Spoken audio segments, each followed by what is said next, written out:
Ang atong ebanghelyo nagtug-an og usa ka kinaiya nga gusto ni Kristo nga atong batunan aron dili ta madala sa mga yawanon nga mga buhat sa atong mga leaders, pipila sa mga leaders. Nya unsa maning kuana, matod pa ni Kristo, busa kinahanglan tumano ninyo ug sundon ang tanan nga ilang isugo kaninyo, apan ayaw ninyo sunda ang ilang mga gibuhat. Nindot no? Mga anak nga nakaginikanan og mga buangon, hala sunda ang tanang gitudlo nila nga maayo. Ayaw na lang pagsigig subay-subay nga mura sa kag-unsa da. May lang ka musulti, di ka kamaong mubuhat. Ato nang tungaon, may man silang musulti, nagsulti man sila unsay tinuod, ala mautoy sunda. Ang katong ilang gibuhat nga wa muhaom silang gisulti, ayaw na lang sa tug sunda. Sige, lingi ay mong tupad ing na angay bakang sundon o dili. Ing na. Kaya basig may lang ta sa sulti, nya di ta ka maong mubuhat sa atong gisulti. Pero mas mosamot nga sundo nato ang tao nga kamaong musulti, kamao pag yung mutuman sa iyang gisulti. Kana bang gitawag nato bag witnessing, walking the talk. Himuong aktual ang iyang gisulti.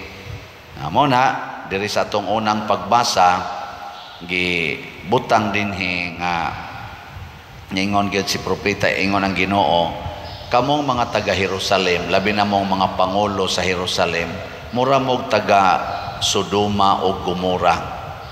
Kani biyang Sodoma o Gomora, ngilad kay ni nga lugar. Unya kun usa ka kapangulo nganlan ka og mura kag Sodoma o Gomora, murag sakit-sakit gina siya. Pero nganong gibasihan man to ni Kristo, ni ingon dayon siya, panghugas kamo og hinluin ninyo ang inyong kaugalingon, hunong na sa pagbuhat og dautan, buhata ang maayo, patunhaya ang hustisya, tabangi ang mga dinaog-daog, panalipdi ang mga ilo, labi na gyud ang mga biyuda.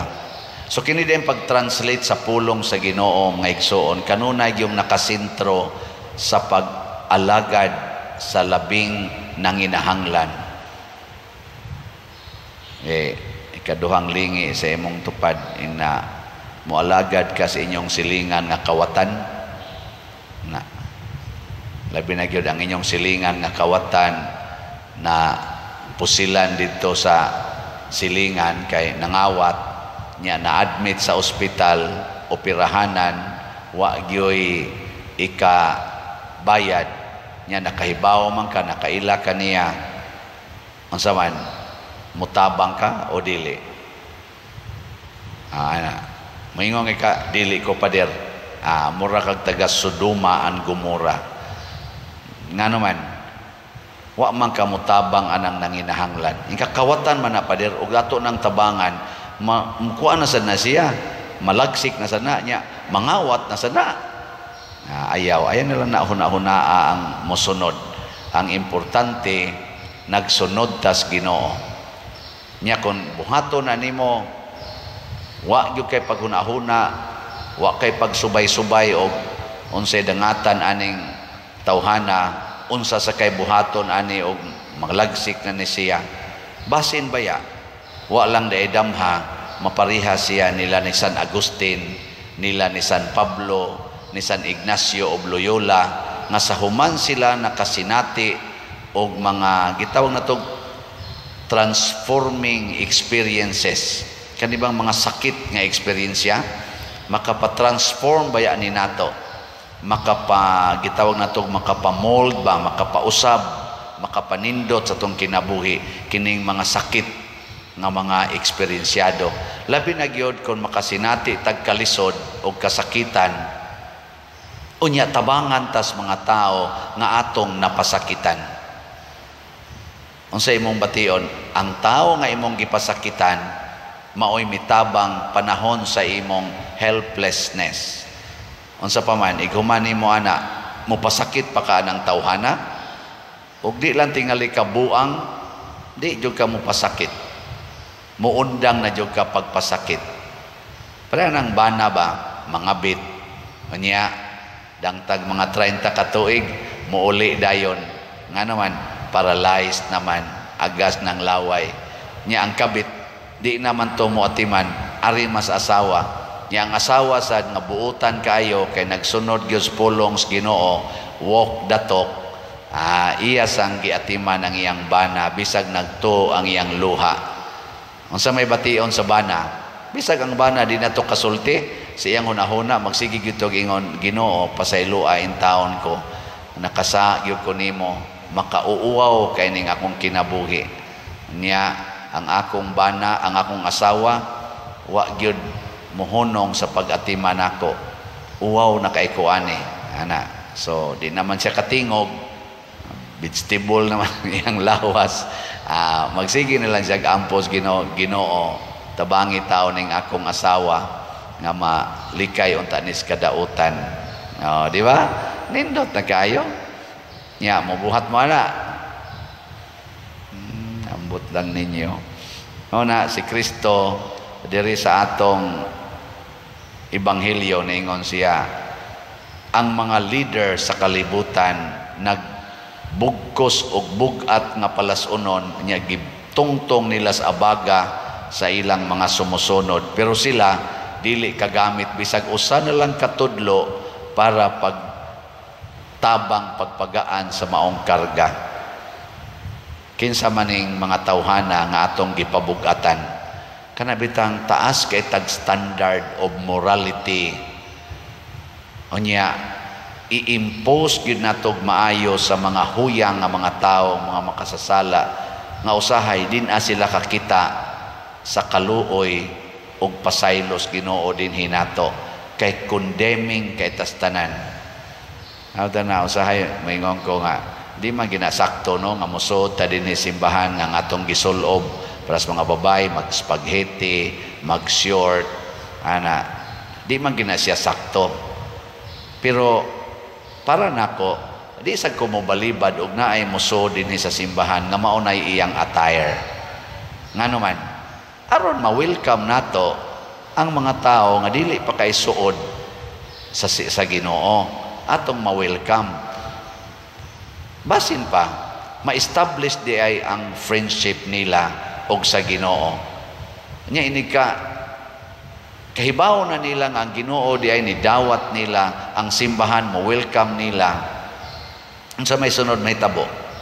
Ila na nang ipahaom ang ilang kinabuhi sumala sa gitudlo nining simbahan nga nag-atiman nila, nga nagpangga nila. Daghan kayo ang mga istoryas kinabuhi nga nangausab tungod anang initial friendship. Kana bang maging sino ka man mamahalin kita? Kana bang dawaton ti ka bisan pag wa pa ka magbag-o? Mao nay pinakanindot. Dinhi bitas ato daghan kay karon ang namalit og slots nga sa una wa gina sila palit-palit og slot. Nya unsa may hinungdan gani ang uban ani nila dili mga Katoliko. Diya bitay misa kog patay nilunggob gyud pa picture nako mga unom tingali to kabuok. Pader picture minimo pader kay idol kay kanamo. Nintambong sila ba kay parinti tingitos minatay. Nya pa-picture sa ko dito. Ana, ingon pa sila, pader, palit biya minimog slot.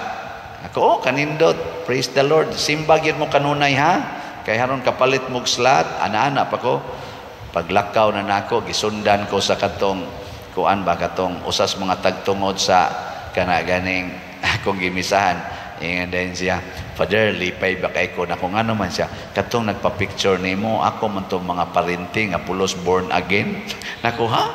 Yang ano nagpa-picture mo lagi to? Siya nga, ambot lang. Lipay lang ko nila. Nga nitanaw desan sila nimo. Nako, congratulations.